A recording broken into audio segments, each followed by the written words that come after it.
waamicha moo saamicha? Teessumni ulfinaa ergaanaaf hin malle, akkaataa waamichaa isheetiinaaf hin galle. Yemmuu ittiin xiinxalee duuba koo qoradhu, Waaqayyo moo nama ofii koo komadhu? Waamicha nu waaman wanta qabnu walii murra, wal jaallannee waliin bullaa. Boo bara gaarii dhufee kaa sirba, utuu dhugaa ta'e maaltu jibba? Sagalee jaalalaa dhageessisnee namuu ta'a jedhee nun teessifne, inni sila taawwachumatti doodee uummanni dhaabate muummiin gadoode.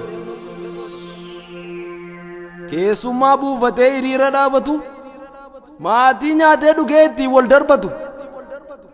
Utuu teenyee laalluu maal gaffidde barri, dubbannee dadhabne gurran qabdu jarri.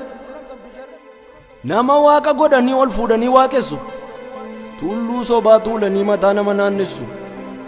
Kumaatamaan marfamee uummatattuu mul'atu, dubbiinsaa dubbii waaqaa namuu jalan dubbatu. Silaa du'a malee wanti kaasu hin jiru, bara baraan taa'uuf hidda dhugaa jiru.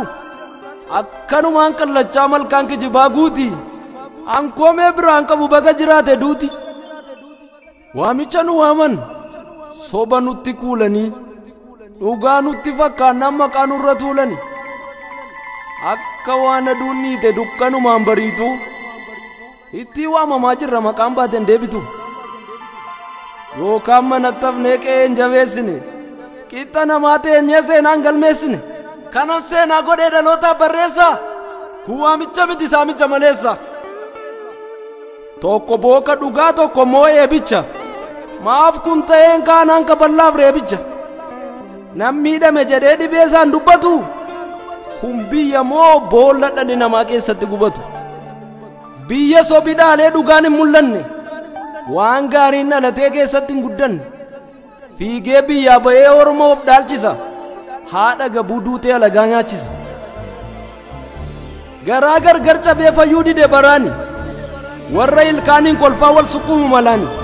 Uummata da'oo lixee wal falatu dhagaani, wal qixxummaa dhabamteen argamu nagaan.